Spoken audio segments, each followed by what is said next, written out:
So I'm doing this so you don't have to do this. I actually ate raw foods for about 4 or 5 months straight. And I recently ate one cooked meal just to see how I felt. Of course, going in, it was okay.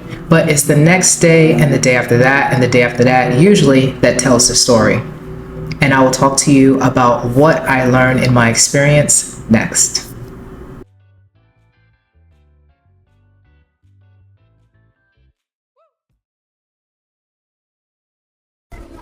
Thank you for joining me. This is Raw Vegan Food Diet. And if you're not already subscribed to this channel, please hit the subscribe button and the bell notifications. And please also like and share this video with someone that you think can use this message. Now back to the topic.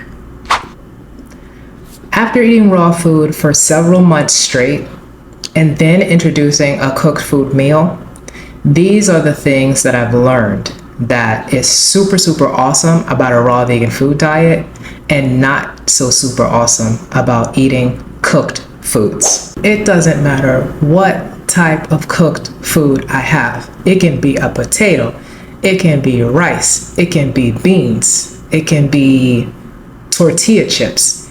It is consistently the same type of symptoms that I get. And I've tried a plethora of cooked foods. Steamed veggies, it does not matter to me and my system, okay? So I'm just gonna give you my experience. So here are the cons of eating a cooked vegan diet, especially after seeing the stark difference in my body from being strictly raw vegan.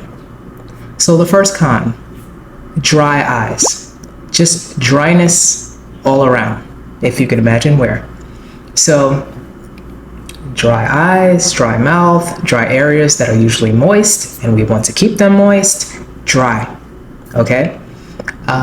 Needing more water, perhaps because a lot of cooked foods, if you notice when you cook the foods, a lot of time you're adding water to the foods to soak in the foods so that the heat doesn't just char things to total blackness, you know? So, which is really bad for you, by the way. Acrylamide is. It is known to be a cancer starter. So we don't need any extra ones of those, do we? So that's one of the things that comes out in starchy fruits or vegetables when you actually cook them. And I believe that roasting is the worst. So I've noticed that. I get an itchy throat. I don't know what type of allergies or what are in some of these things, but a lot of times when it's processed packaged foods, cooked foods, obviously, it is a bad deal for my throat. I have this impacted, bloated feeling in my gut that I just don't have when I'm raw. It feels like Christmas, Thanksgiving, or whatever type of fattening up Easter Sunday holiday, basically, that it feels like after you are just with family or whatever the case is, and you're just gorging or binging, and just that belly, that bloated feeling, like you're just gonna need a minute, maybe an hour before you get up from the couch. That's the vibe when I'm on cooked food. Again, it's more obvious. It's a stark difference in the feeling in my gut as opposed to the raw vegan food diet. This, I believe, by far is the worst. Now, the raw vegan food diet shows that, or feels like, things are being cured as I'm on it, okay? Now, as soon as I go back to a cooked meal, it is so bizarre, but old ailments that I had in my body that I thought were cured or gone, it seems to reappear. Now, does that mean I was never cured to begin with, or that raw vegan food doesn't cure anything? You could look at it that way, but do we really care? Or do we generally want to just feel good for as much as possible during our life? Do we just care about the black and white ink that says, oh, you're this or you're that, as far as doctors want to just say that you have some type of ailment? Or do you just kind of almost don't give a damn, but you just don't want flare-ups? I think 9 times out of 10, most people would choose, I don't want flare-ups of any type. But That exactly what it feels like. It happens when I actually eat cooked food. It's like all bets are off. It's like I had a tightness in my neck. I think it was maybe from working out. I had like back pain, a heel pain, and these are things from like years ago that you may not have even seen based on whatever type of fasting or juicing or diet that I might have been on. And then all of a sudden it's like, hey, here I am, and it sucks. Not to mention headaches. That's something that I usually don't deal with. And that is something that cooked foods just raises up from the dead. And it is not fun.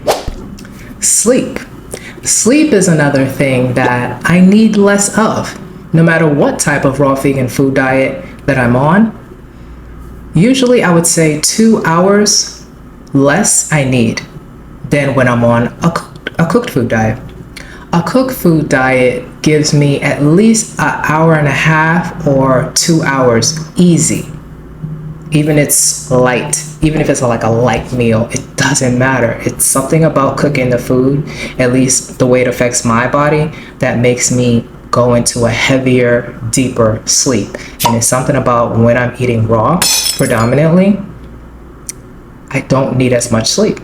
So is that a con? I guess that's up to you. Thank you so much for sticking with me to the end of the video. I hope that these tips and that this perspective actually helps you in seeing if you want to go forward with a fully raw diet, or if you want to incorporate some cooked foods and you think that you can handle it.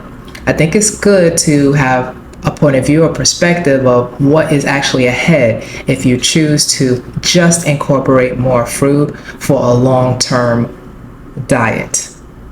You may not heal these things that I have on the list if you continue to mess around with cooked foods. So if this is something you want to do, hopefully these tips helped and it helped give you some type of clarity on your own journey. And if it has, please hit the like button and also share this video with someone that you think it can help.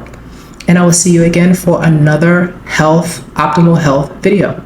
And I hope to see you there too. Thank you. Bye-bye.